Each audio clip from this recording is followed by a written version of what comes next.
Hey, art teachers, let's talk about behavior management at the start of the school year. Just wanted to check in with you that you have both a whole group plan, but also a plan for individual students. Because if you don't have a clear plan, things can spiral really fast.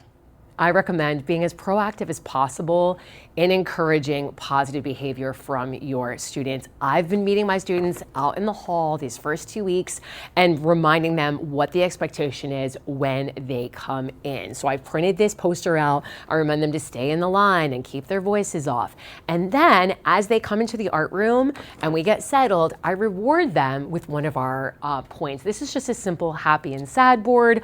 I took a picture of myself wearing a little Mona Lisa costume, both smiling and frowning, and the students really respond well to this. So they get a point just for how they come in as a class. Now, it could be on the positive side, could also be on the negative side. If we get one on the negative side, we're gonna look back at that chart and be like, what was the part where we struggled? Was it with keeping our voices off? Was it with staying in the line? Was it with making sure our eyes were on the board when we sat down? But we stop and kind of reflect on that quickly before we move on.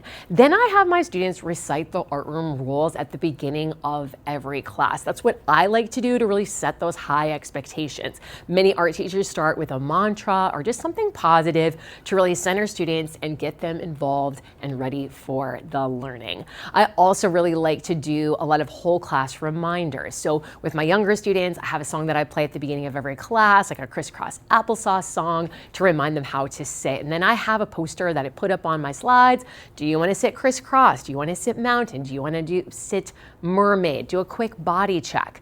And then we practice the Mona Lisa listening. This happens every time. I say Mona, you say Lisa. Mona, Lisa, Mona, Lisa. Check that your hands are still. Check that your eyes are forward. Check that your lips are zipped. You're giving that reminder to everyone, whether they need it or not, just to make sure things are calm and ready at the beginning of class. Now, I do give my students another point in this happy and sad board for helping out with the rules. The next point that I give them is if they're helping to be good listeners while we're on the carpet during that lesson. I like the happy and sad board because it gives a lot of feedback. I do have my students give a reaction. So when I make a point, they don't make any sounds, but when I point to them, they either say, oh yeah, or if we put a frown, they say, ah. Now this comes from whole brain teaching. So if you want to know a little bit more about that, you can dive into that research. But I like it because it kind of gets everybody's attention that either something happened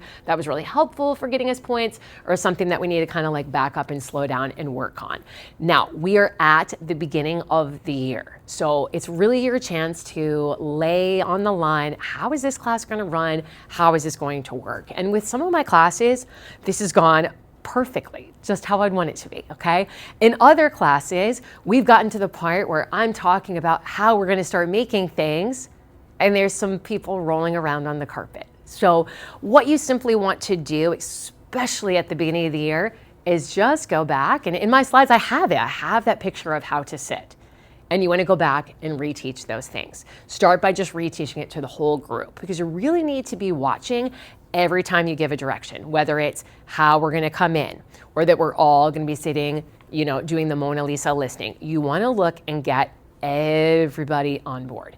If you're letting 2 or 3 people get away with not doing what you're asking, maybe they're still having a side conversation or they're rolling around on the floor, that is going to start to snowball. So this time at the beginning of the year is the time to really stop and point those things out. So they need to see like, we aren't gonna move on and talk about painting if we don't know how to sit on the carpet, okay?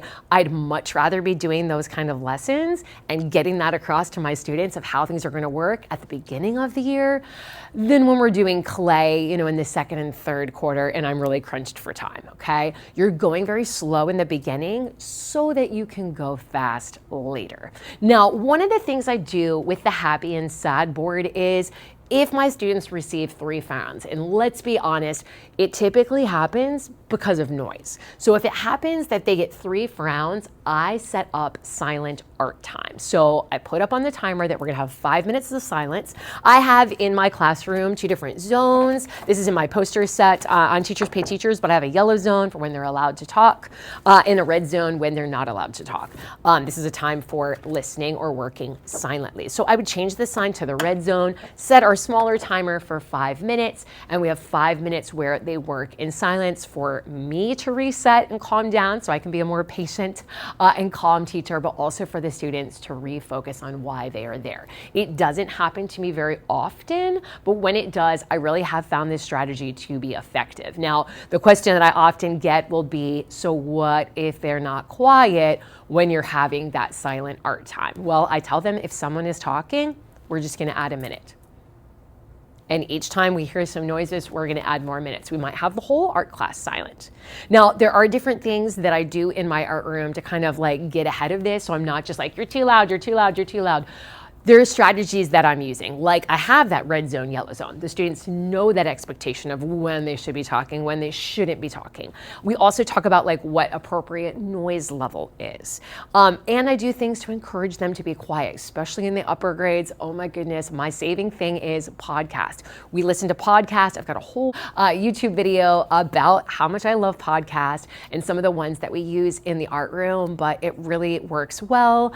I have the rule that when we're listening to a podcast, it's just a whisper mode and it's necessary talking only. So it's fine to say something like, where do we turn in our artwork? Or, can you pass me a pencil? That's fine. If I'm talking to the students during the podcast or they're talking to me, it's in a whisper level as well. So I'm also modeling that this is like a really chill time. And it has really, really helped, especially in the start of the school year, to get them calm and get them focused, get them enjoying art and see that when they come here, they need to be focused. So there are some things that I do for the whole group. A lot of it is really making sure that I'm encouraging everyone to do the right thing. And a lot of that has to do with my language. I might need to say something like, I noticed 3 people are already in the right spot, ready to go. You can even just say, I noticed some people. I noticed some people are quiet and they're showing off that Mona Lisa listening. So you're acknowledging the people that are doing it right. But what I would discourage you from doing is saying specific students' names. Because if you notice Sally and Tommy and Billy are all sitting the right way and you call them out by name, but Sarah's also doing it and you're not acknowledging her, she starts to think you're not noticing me. And she may shy away from doing the right thing in the future, worrying that you're not even acknowledging what she's doing. So a lot of the language I like to use comes from Responsive Classroom. It's also very great in correcting students. With whole class behavior, I have an art support report. So inside my seating chart folders, I have a report that I give to the classroom teacher. So this is when I can let her know that the whole class was, using all the Band-Aids or having trouble with cleaning up. I'm not asking them to take care of that behavior. That's not what the note is about, but I'm letting them know what we're working on and how I'm dealing with it. And this is both for whole class behavior, but also for individual behavior. So for individuals, what I like to do is a system, it's called 1, 2, 3 Magic. I do think that this started as a parenting book and then it got pulled over into being in the schools. It's basically that students get 3 chances. So in my classroom, we go over the rules at the beginning of art. So everyone has those high expectations. They know what the rules are. Let's say we start to work and a student is running around the art room, okay? I would ask them to stop, go back and walk, try that again. I might also say that's a 1 or that's a first warning, but I've taught my students what that means. It's like, that's the first chance. Something didn't go quite right. If there's something you can do to fix it, like there was a mess and they can clean it up, or they can go back and walk with the scissors and try it again, have them do that. If they're running again, so we've already gone over the rules at the beginning, we've already given them 1 warning, this is the 2nd warning about the same behavior. So they're running again. I'll stop them again, I'll reteach the behavior again. This can be a lot of work for certain students, but I like to track this. So this is something that I do when I get to that second warning for a student about the same behavior. I track this on the art support report so the teacher knows what kind of behaviors I am seeing. And either I'll photograph this and then record this later, but I have just a behavior log inside of my table folders, and that's where I keep track of this. This is really good for documentation. Let's say, because everyone's got students just like this, they are running again, third time. This is when I have them take a break. Now, this is if it happens, during the beginning or the middle of art when there's actually still time to take a break, okay? So let's say we're painting and then they third time run over to put their paintbrush in the sink. I have them take a break. I have a calm down spot in the back of my room and I have the student go there. Sometimes, depending on what we're working on, they can take their work there and work on a little lap desk and just kind of have a reset. I send them with like a little sand timer for 5 minutes. Now, this is an unusual thing. It should not be happening in art that you have to step away from what we're doing and sit all by yourself, okay? Because the teacher has asked you to sit by yourself. There's a whole using a calm down spot for when a child chooses that as an option. This is me as a teacher. I've given 3 warnings. They've taken a break. I always let the classroom teacher know that by noting it on the art support report that I gave that student 3 warnings, and then I took care of it by giving them a take a break or a time out. When that happens, I do contact home.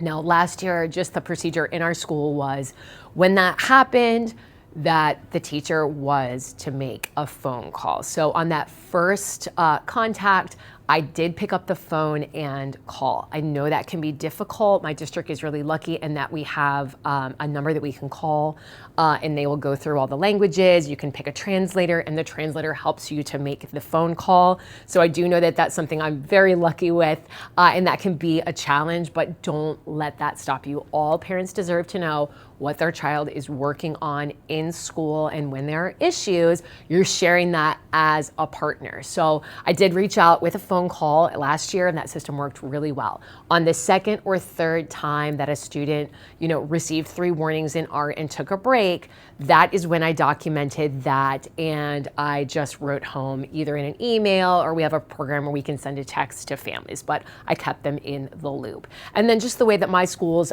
behavior management program works, that's when we would pass those referrals along to a counselor or the principal for the next step. But at that point, I've got a lot of documentation on the things that I've tried.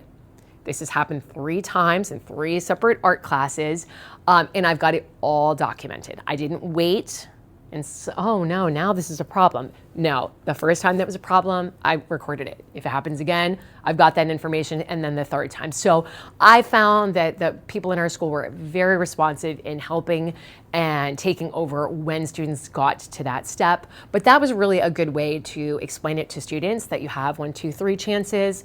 And then Mrs. Jarvis is contacting home. So they knew, and they saw also, most importantly, that I was following through. So even with the whole class behavior, they saw each time that there was a consequence, that we were going to get a frown, that the classroom teacher was going to know.